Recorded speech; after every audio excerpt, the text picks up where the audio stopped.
what's up, everybody? It's Mott's Cage Radio, and I am on the phone with a gentleman I have wanted to talk to for quite a while. He is in Sacramento, California, and according to Sheerdog, he has a professional record of 5-5-1. I am, of course, talking about Dan Quinn. Dan, my man, how are you? Mott, thank you very much for having me on your show, brother, for real.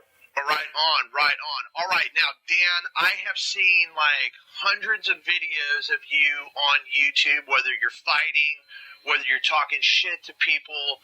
I mean, bro, I've spent hours and hours of my life following all of the various videos, but let's start with why we are here. You are a fighter, my man. Let's talk about how you got your start. Your first fight was against Tosh Cook. And that was a win. Let's take me through that one, my man. How do you get your start in MMA? I'll tell you what, man. I got my start in MMA because, my first fight life was stolen from me, by the cops, man. I'm sure a lot of people listening know what I'm talking about.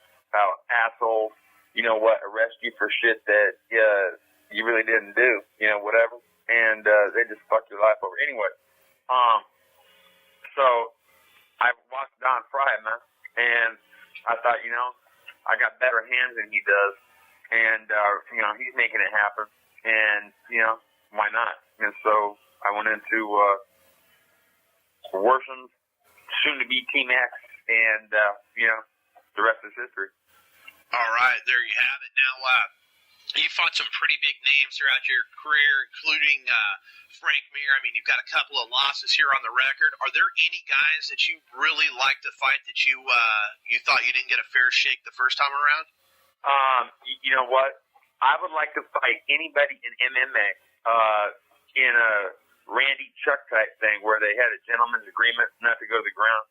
There's not one person in MMA that could fuck with me, okay? And, yeah. You had Dave Huckabee on your show? Yeah. You know what? If you were to ask me if I respect Dave Huckabee, I would say, yeah, fuck yeah. You know what? Dave is big, fast, and tough. But Dave also made a video, okay, saying Dave does kick to the ground. This is MMA, baby. It's kind of like jumping into a life raft when it's a hands-only pond, and I'm the fucking great white shark on what I'm in the deep end, All right. So Dave Huckabee would be somebody you'd like to get in the cage with, as long as it doesn't go to the ground. You want to you basically want a boxing match. No, put it like this. When I told Dave that I would fight him if it was just standing up, Jamie Hart had just landed a bomb left hand on my left fucking shoulder as I was throwing a punch. I was throwing a hook, and we both looked at each other like, "Whoa, that was kind of weird," because my arm kind of like snapped a little too far, and that's what fucked me up, and I had to get shoulder surgery, man. Wow! So Jamie Hara wrecked your shoulder. Well, he didn't do it on purpose, right? Put it like this: he's a lefty, I'm a righty, right? And we're friends and fucking sparring. I'll tell you what, that guy's a savage. I can't believe. One, that anybody was talking shit about Jamie Hart. I'll tell you what, there's some guys, maybe me because I'm colorful or whatever, that rub people the wrong way. But unless you know Jamie really well and you've seen him drinking or something, he doesn't say shit. He's one of the most even-keeled, don't want to, he's a gentleman, man. And he's also a savage. And if you're in a fucking small enclosure with them. Right on. All right. Obviously, you're friends with Jamie Hara. Yeah, he was on the Not So Happy Hour Sunday night. We had some cats from Alaska talking all kinds of crazy shit. Lots of people talk crazy shit to Jamie, but it doesn't seem like a lot of them really want to get in the cage with Jamie. No, fuck no. I was going to finish that sentence, brother. I'm sorry? No. That's cool. This is perfect timing. He's like an anaconda, man. I mean, no shit, he's that bad. If the rhino doesn't hold onto the ropes 15 fucking times, he's done. And Jamie is fighting for whatever title, that guy's going to get. And yeah, so those dudes in Alaska, I'll tell you what, keep talking, because you wouldn't have the nuts to step in with him. And if he didn't want to be nice, he could actually fucking hurt you. All right. And yeah, peace out on that. All right, there you go. Now, obviously, I've been watching some of your fights, et cetera, and so forth. Your last one didn't turn out the way I wanted it to. You had a loss.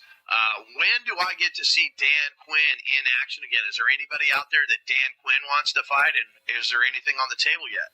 Well, you know what? My last fight, okay? I didn't win the fight, but you know what? I made a really good friend, and make no mistake, Harry Gopal would eat Dave Huckabee alive standing up, okay? As a matter of fact, the reason why Harry Gopal likes me so much is because he landed, 30 fucking punches, or 27 punches in a combo, boom, boom, boom, boom, boom, and I was still there, you know what I'm saying? And make no mistake, man, he didn't hurt my head. I chose to sit down. That was at 3:15 of a 3-minute round. I couldn't throw punches anymore, okay? I couldn't throw my left. Basically, I threw 2 exploratory jabs. My shoulder was already freezing. I just had surgery, man, under a year, okay? And I told him I only wanted to fight in warm conditions. I didn't want to fight any colder than bottom of the pool. And, you know what? Anyways, so, yeah, I lost that fight, but I made a good friend, man. And anybody that I would like to fight, you know, I would like to fight Dave Huckabee. I would like to fight Tank Abbott in shit. Tank has less rounds than I do, and people out there should realize something. What is his? I'm drawing a blank, but he is bad. Okay, on the ground, and he's in carnage, and he's a fighter, and he has tats all over him. I'm trying to get his name, but he couldn't tap me when we roll on the ground. And you know what? Jamie Hara couldn't choke me out one time, and kept trying. And you know, I'm sure there's some where he would fuck me up and break my windpipe, whatever. But whatever it was, he was like, "Fuck it," you know. And then he looked at Al Garcia, and he said, "Dave better not fuck with him on the ground." Oh, there you have it, right there. Oh yeah, there you have it, man. You know, make no mistake, I'm not trying to clown Dave Huckabee, because he's a good fighter and he's tough and he's got skills. I'm just trying to keep it real. That if Dave, in his telephone conversation with me, had actually said that he would fuck with me just punching when I had a hurt shoulder that was going to require surgery. So think about the fucking nuts that it takes to actually say, you know what, I'll fight you, okay, even though my shoulder's fucked up, and it was, right? It proved true, but only if you punch with me. And that's when he came out with the Dave does kick, Dave does take to the ground little thing. But you know what, that all pales in comparison with the text that Roy Ariola just sent me. And he went from 278 to 262 since January 1st using stevia, okay? I believe, So the Hit Boy is on stevia. Is that what you're telling me right now? You turned Hit Boy onto stevia, and now he's dropping weight? Is that what's up? You know what? Okay, I can't pull it up because I'm talking into the phone. Oh, it's all gravy. It's all gravy. We know what's up. Go ahead. So, put it like this. I'm sure there's a smartphone out there, okay? And it's like this, brother. Sarah is no longer the receptionist where Dr. Akers works, but her PhD guy saw hydrogen gas, okay, from stevia. You know, I've been telling people on my trail for a long time. I told Cal Worsham on my trail about 4 years ago, and that's, okay, whenever Cal Worsham fought, what was it, who did he fight? Cal Worsham's, he fought Bo Cantrell. And when Cal Worsham melted down from, looking like he did to looking like he did in high school in 21 days, and back then, we were losing about 33% of what looks like water to soap floating on top at the end of the blend. and there's billions of cars turning on every day, okay? Global warming, brother. If I turned on 5 billion fucking heaters on planet Earth and turned them on for a long period of time, do you think it might add collectively to global warming over a period? Well, sure, I guess so. Why wouldn't it? Okay, we turn on our cars all day long, okay? Right. I mean, we are global warming. Polar bears are fucking drowning because of us. We're a virus that has gone madly out of control.